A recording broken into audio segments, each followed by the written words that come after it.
Well, first of all, thank you very much for sparing the time to answer Mumsnet's questions. We've had tons of interest, as you can imagine. Great, it's a pleasure to be here with you. Brilliant. So we're going to kick off straight away because we haven't got that much time. So it won't surprise you to know that childcare is a massive issue on our boards, and I could have picked lots of questions, but I've picked this one from Kaniki23, who says, I've been listening to what the Labour Party has been saying about childcare, and it sounds promising, like you actually get it, that there's a serious problem. But you and Keir are clearly keen to stress that the Labour government wouldn't have loads of money to spend. And given that the childcare system is so broken and will require massive investment to fix, how do you reconcile those two things? Yeah, I think that's fair, what she says, because that is the balance that any government has to strike, and one that I am determined to strike, because we saw what happened last year when you had the mini budget. Now, that wasn't spending commitments, that was a load of tax cuts. They were all unfunded, and the result of that was massive financial market turbulence with huge increases in interest rates, which means that many Mumsnetters and many others now got huge increases in their mortgage payments as a result. So I'm not going to do that. So I've got to get the balance right. I've said that anything that Labour announces, we're going to say where the money comes from, so that people can be confident that we'll actually be able to do it and it won't have a load of adverse consequences. So Bridget Phillipson, who is our Shadow Education Secretary, who I expect lots of people have seen. Yes, she did a chat with us. So oh, yeah, fantastic. Yeah. And she's brilliant. She really gets it. Actually, Bridget and me got elected at the same time, and her oldest child is a year older than mine. So actually, when she had hers and I was thinking of having children, it was really useful talking to Bridget, right. And so we've both been. So she's a mate. That, and we've both got 2 primary school age children, so we definitely get it. Both of us, our husbands work as well, so both of us rely on childcare, and I know how expensive it is. And like a lot of Mumsnetters, a lot of uncertain hours as well, so it's not always easy to plan. And so it's not just about affordable childcare; it's about childcare that fits with your work. I definitely get all of that, and we want to be able to help. We've already said that we would have breakfast clubs at all primary schools, and we've explained where the money will come from for that. So I believe that if you make Britain your home, you should pay your taxes here. We would get rid of the non-dom tax status that exists today, which costs us just over £3 billion a year, giving those tax breaks to people who frankly do not need it. And we would use that money to do 2 things. First of all, to have a big expansion in the workforce of the NHS. We've said that we would double the number of medical school training places, and also increase the number of training places for nurses, midwives and health visitors, but also use some of that money to have those breakfast clubs in primary schools. So it's a fully funded and costed policy. I know it doesn't do everything, but I do know that as a mum, that dropping the kids off just before 9 o'clock at school and then getting to work for the first meeting is tough. And I know that it's sort of unless the school has got a breakfast club, it is sometimes quite hard to do the job that you want to do. Yeah. So we've made that commitment, and it would give 5-7 hours of additional support to working parents. Now, I say working parents, but we know that the people who it benefits most is mums, because mums still do the vast majority of the childcare. And I'm not knocking that, but from our users, it's very clear that is a drop in the ocean compared to their concerns. We have the highest childcare costs in the OECD. And there is this argument that 1.7 million women are out of work because it doesn't make sense for them to work with their childcare costs. So it's an investment. And will Labour not commit to making that bigger investment long term to get those women back in the workplace? Obviously, I want to do as much as I can to help. But I think everybody knows that the inheritance of an incoming Labour government is going to be pretty messy. We've got an economy that's barely growing. We have got living standards lower than when the Conservatives came into office 13 years ago. And we've got public services, schools, hospitals, transport, everything on its knees. I don't think there is anything in Britain that works better today than when the Conservatives came into government 13 years ago. And that is frustrating, because there's so much I want to do and I want to do it quickly.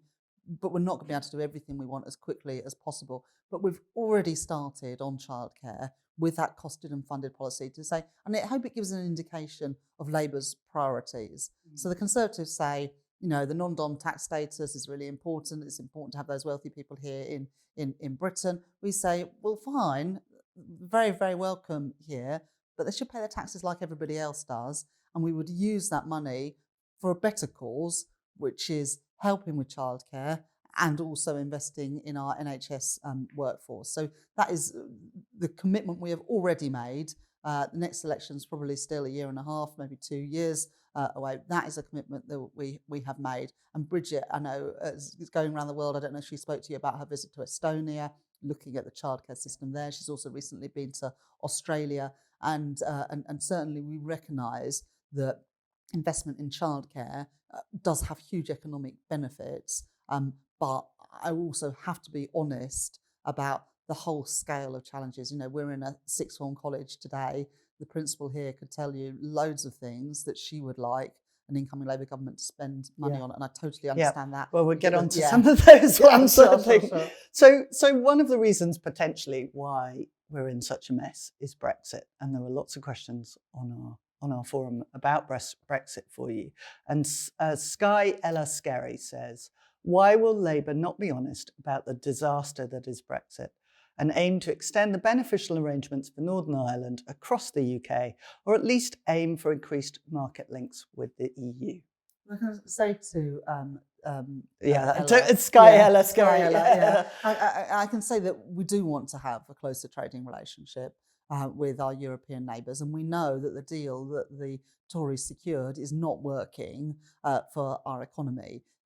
It is making us poorer. It is discouraging lots of businesses from exporting, especially smaller businesses. I met a fantastic woman just last week who set up a skincare business, and she was exporting to other countries around Europe. She now says that if someone wants to buy her products from Italy, who lives in Italy or Germany, they have to fill in 40 pages worth of paperwork. It just doesn't make any sense for her to do that. And so she's now reduced her market size because it's just too much hassle. It wasn't worth it.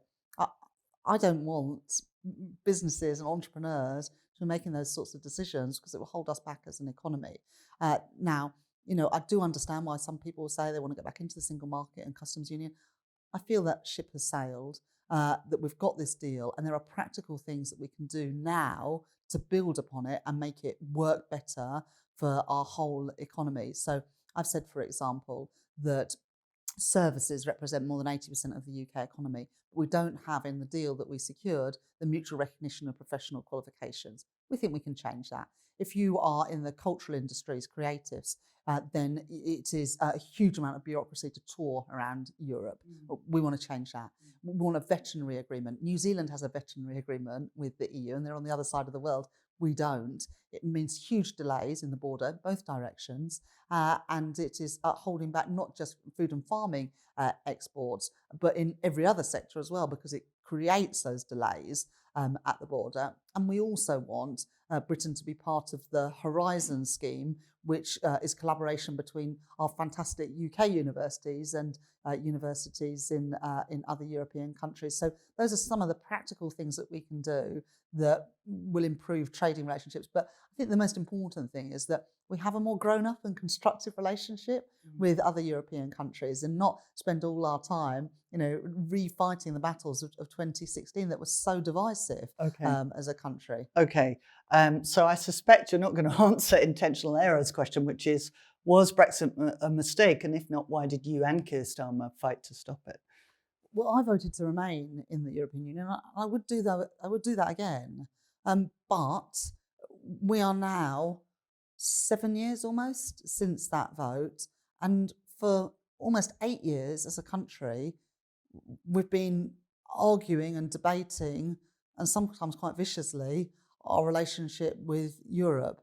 I want to move on, and I want to make some practical things that we can do at speed to improve our trading relationships. And I believe that would be hugely welcome by other European countries. Keir and I have been talking to some of our counterparts in Europe.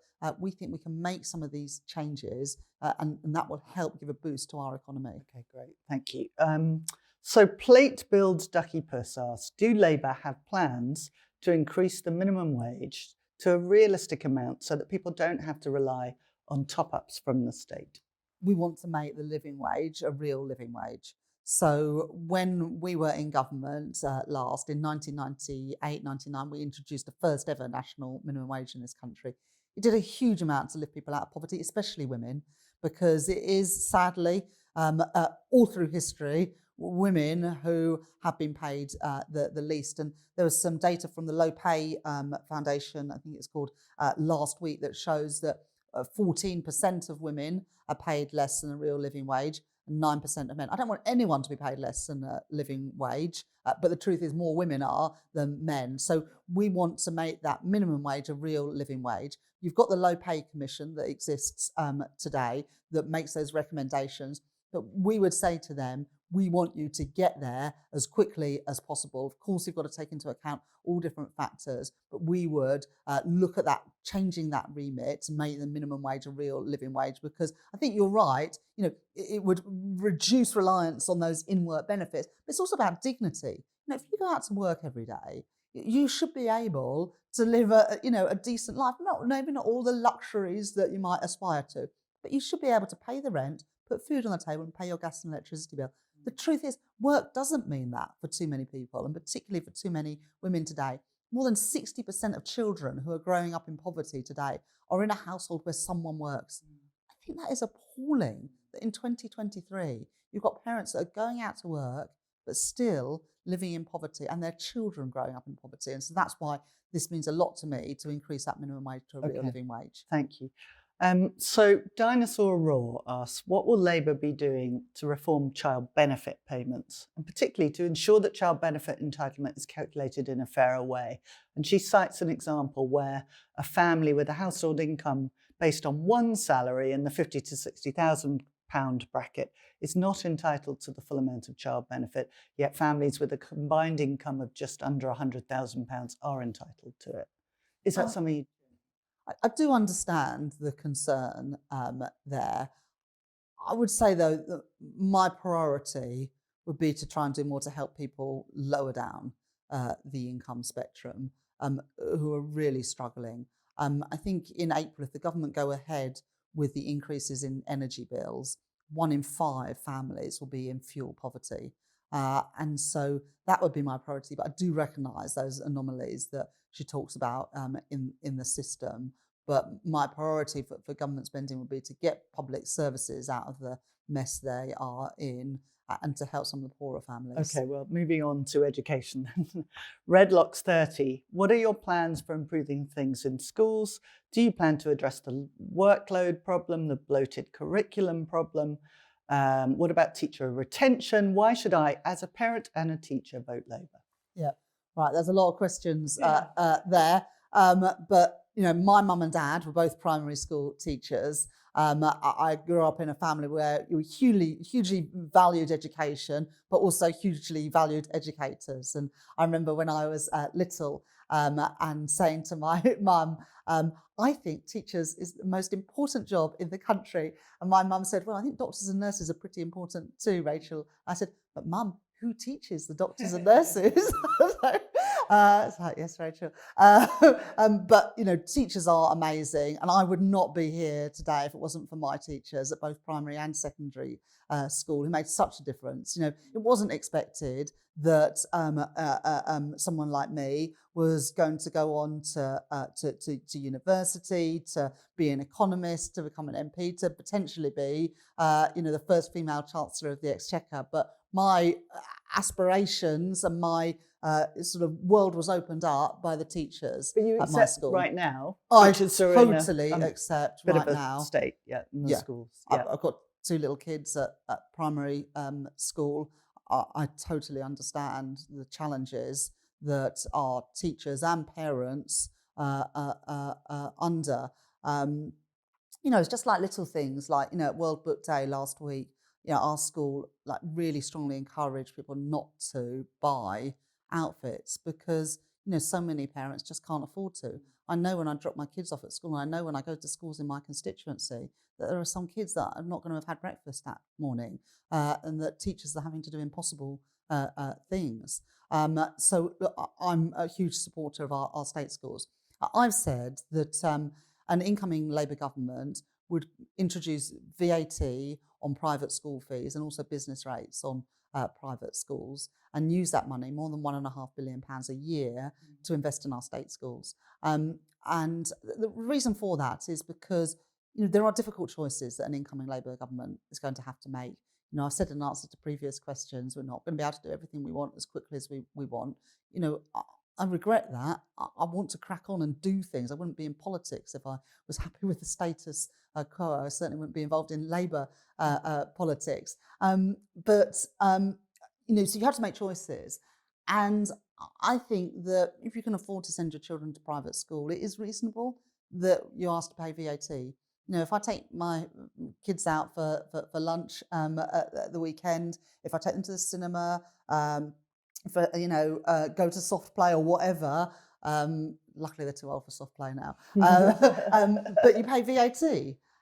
And I think there should be VAT on private schools. And we would use that to help the 93% of kids who are at state schools. And, the last Labour government got rid of the assisted places scheme and used that money to reduce class sizes for children at primary school. Right. And that was the right priority. Right. And this what about on that. teacher pay? Because retention is such an issue.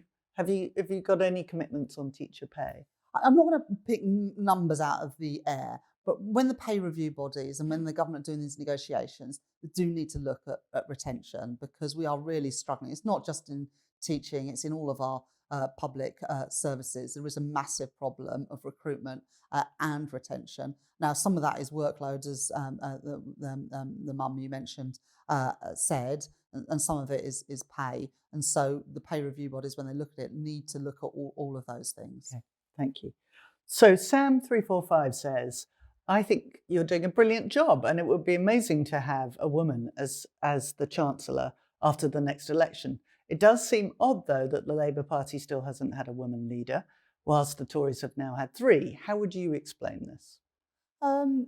Well, I would like the Labour Party to have a female leader. I've written a book about women of Westminster and the progress we've made over the last 100 or so years. And, it is obviously a gap that Labour haven't ever elected a woman leader. But our shadow cabinet has got more than half of us are women, including Yvette Cooper, who's doing so much work about violence against women and girls. Angela Rayner as our deputy leader, who is such an inspiration to me and to so many people for everything that she's gone through to get to where she is today. Bridget Phillipson, who was on free school meals when she was at school, then went to Oxford University and is now, I hope, going to be the next education secretary. So we've got a really strong team of fantastic women in the shadow cabinet, and we will get there. But first things first, let's get Keir Starmer as Prime Minister and me that. as the first woman Chancellor. But do you have a reason why Labour have?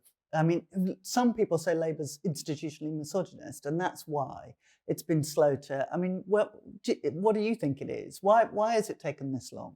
And I agree, there are lots of great women. I don't know the answer to that, and I would like for us to elect a female leader of the And would you like party. the job one day?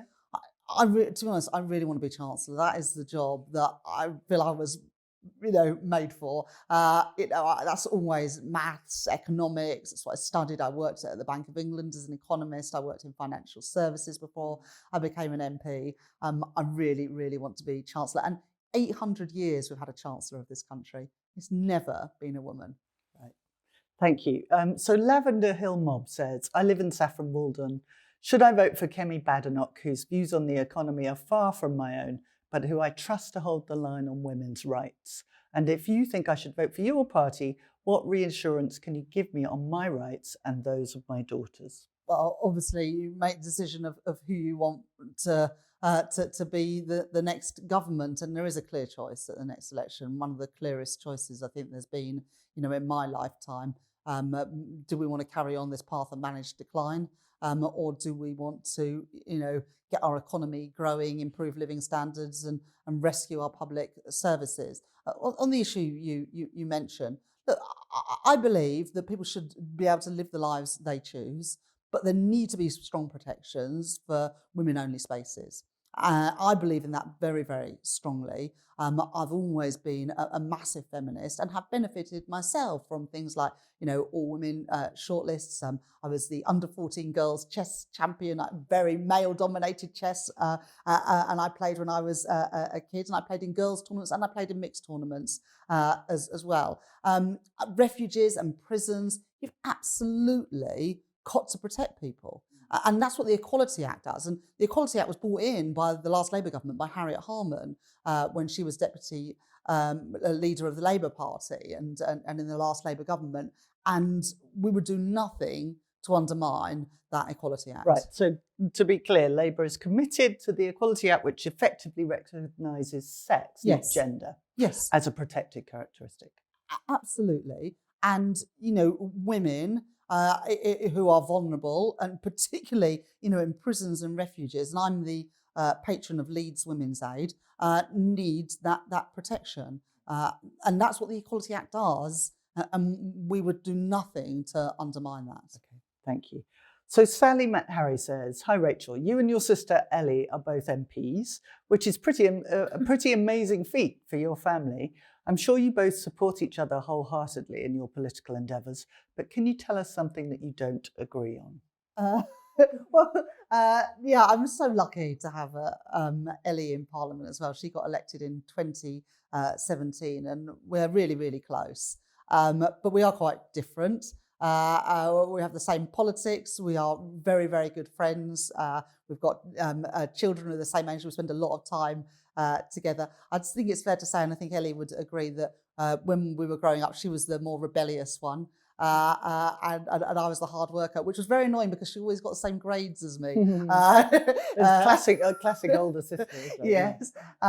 So that's a difference. I think there was one time when she died. She said she dyed her hair purple. I say she dyed her hair blue, and she turned everything in the house blue because the hair dye got everywhere. I was very sensible. I never did such reckless things. Very good. But any disagreements, politically or otherwise? Disagreements. Not really. I mean, we're both, solid Labour. We both tell the same story about how we joined the Labour Party. I remember being at school, and it was the 87 general election, not joined, but understood about politics. And girls at school were talking about who their mums and dads were voting for. I was 8, Ellie was 6. And I came home and I didn't know what they were talking about. And they all seemed to know about this election and stuff. So I went home and I asked my dad, and Ellie was there too. And Dad put on the 6 o'clock news and he said, "That's Neil Kinnock and that's who we vote for." And I repeated this in an interview when I first got elected. And I spoke to my dad, sent it to him and said, "I hope you liked it." And he said, he goes, "I can't believe it's true." And I said, "Well, you did vote for Neil Kinnock. You're like massively Labour, Dad." And he said, "Yes, well, if it is true, it's the first time you've ever done anything I've told you to do." Exactly. That's good role modelling, Dad. Good role modelling. Well done, okay, Dad. so on the gender pay gap, which I know you've been talking about a lot in the last few days, you've just launched your review. And at Mumsnet, we've been campaigning to make large companies publish their parental leave policies because lots don't. And we know that many women are reluctant to ask an interview for fear of discrimination. If companies were forced to be open about their policies, it would stimulate a race to the top, we think, on parental leave policies. And that might in turn improve the gender pay gap. So it's cost-free.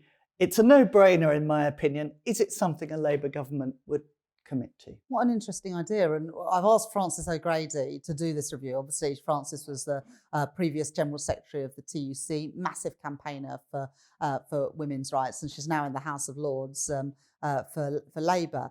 I will say to her, why don't we look at this? We can follow up with you. I had a great event yesterday ahead of International Women's Day with women in financial services, and some of them chief executives. Now, I started my career in banking and financial services. We didn't have those sorts of role models. So it was really inspiring to be around the table with female chief executives of big financial services firms. And it was great that now they're in those roles, they're doing stuff to help women coming up the through the career ladder. And one of them said that even though they don't have to, in every country around the world that they operate in, they offer the same maternity and paternity leave, and that men are taking it up, which they don't which always. makes a big difference. Which makes a massive difference because they're really encouraging them to Yeah. do so. And then another woman leader there yesterday said that she had brought in a policy of 5 days paid carers leave, and it's you don't have to, you just say I need carers leave today or this half day. So if your son or daughter has got a doctor's appointment, or indeed, look, I know that a lot of parents will struggle on strike days. They have to take a day off work. With this carers leave, you don't have to take a day of unpaid leave or a day of holiday. But I thought that was really innovative, and it's really interesting and fantastic to see women getting to the top of their careers and then helping women. I think we've got a responsibility to do that. It is a sort of like, you're there yourself taking your own career forward, and in a way that's role modelling in itself. But I do feel, and maybe this isn't unfair that we have this weight on our shoulders as well, but that we do have a responsibility. Yeah, the sort of Madeleine Albright thing. Yes, that's yes. So Whispering Autistic says, will we ever see a universal basic income trial in England like is happening under the Welsh Labour government?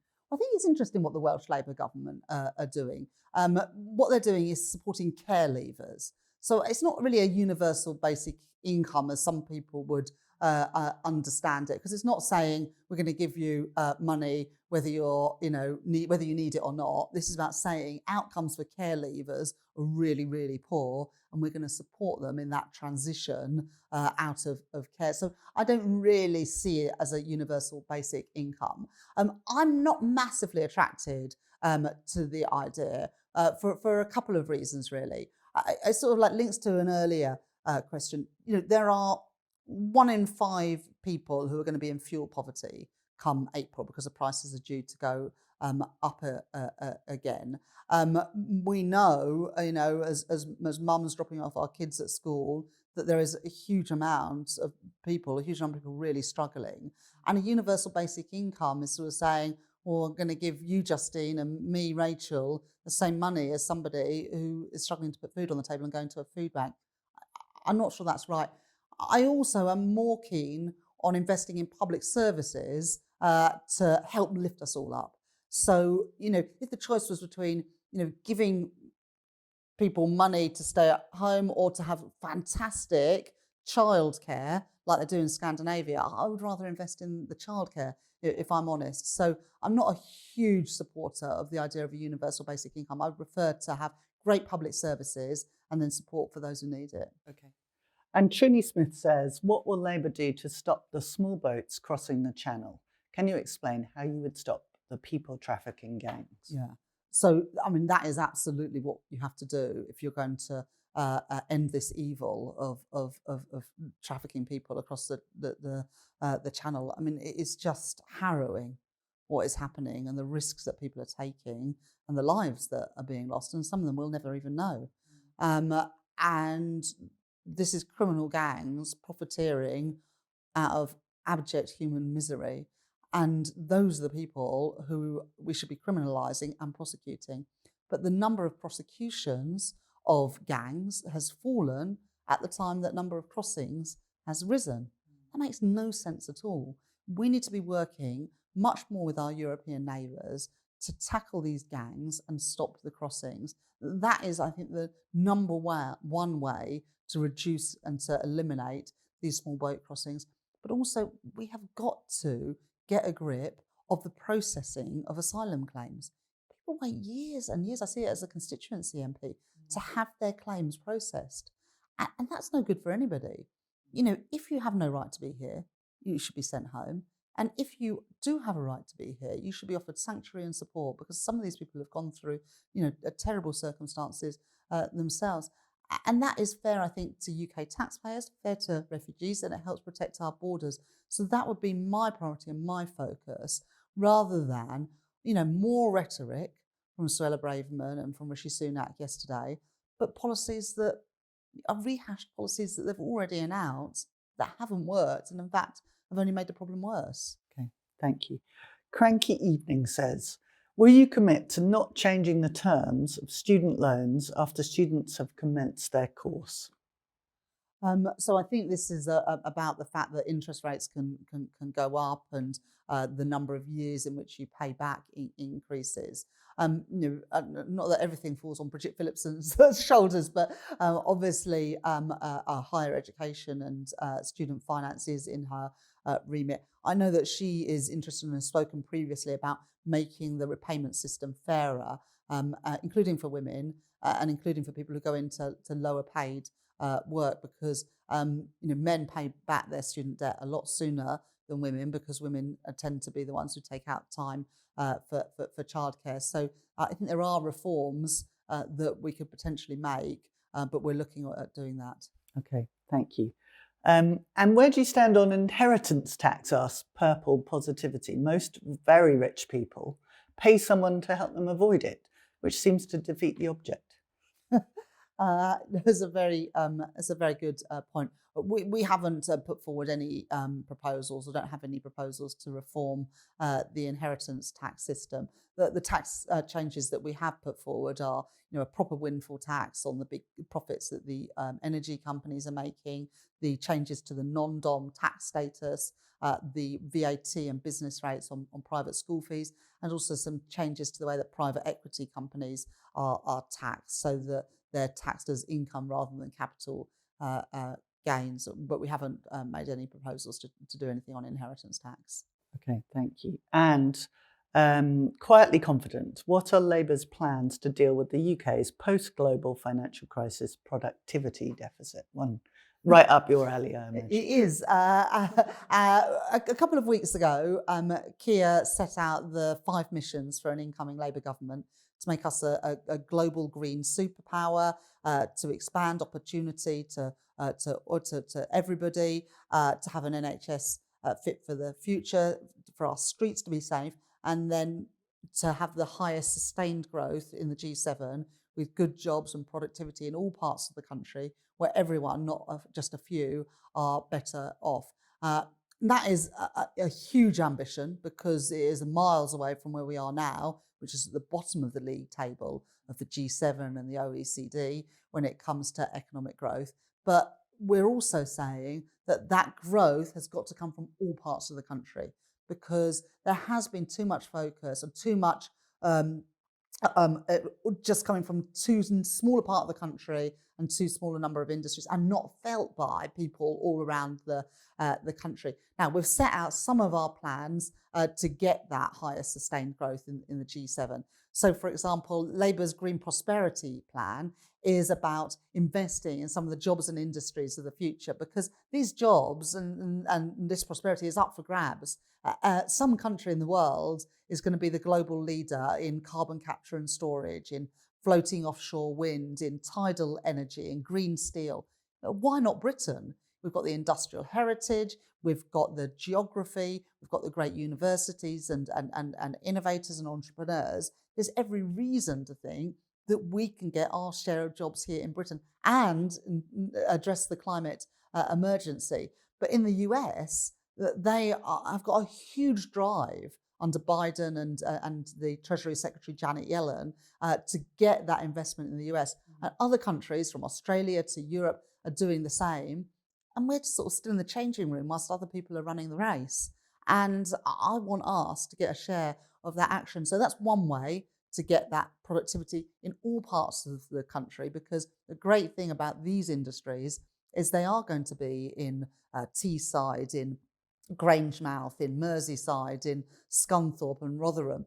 So this is productivity and jobs in all parts of the country. We've also set out reforms for the business rate system, which at the moment mitigate against small businesses and high street businesses and give unfair advantages to some of the big global online businesses.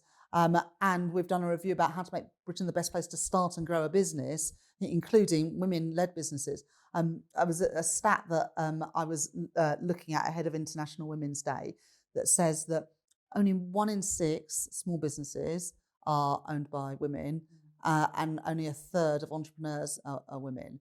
Now, And But if you despite look at that, how much money is put into women-founded businesses, it's absolutely, even worse. absolutely, It's something Justine. like 1% of Yes, the money. exactly. And so we did this review, and we had 2 men and 2 women on the review. The women were Julie Devonshire and Alex Depledge. And one of the things that we looked at is how we can change that, because if you had women creating businesses and accessing capital at the same level as men are able to, that would be a huge amount of jobs and investment in our economy. So those are some of the things that we want to do to get that higher sustained growth in the G7, because that is the way that you can lift living standards and have the money that we desperately need to invest in our schools, our hospitals, our childcare, our adult social care, all of those services that, frankly, have been neglected these last 13 years. Okay, thank you very much. And finally, obviously, it wouldn't be a Mumsnet interview if I didn't ask you the really crucial question, which is, what is your favourite biscuit? Well, my favourite biscuit is any sort of chocolate biscuit, but I've given up chocolate for Lent. So you're I in, don't want to talk about chocolate. You're in purdah. I'm in purdah until Easter. Okay, so you won't nominate one for us? Oh, yeah, like a chocolate digestive sort of biscuit. Yeah. Seems to be Boris that- Johnson's favourite as well. So Gosh. so you have something in common. Yeah, exactly. Rachel, thank you very much for your time. Thank you. I really enjoyed it.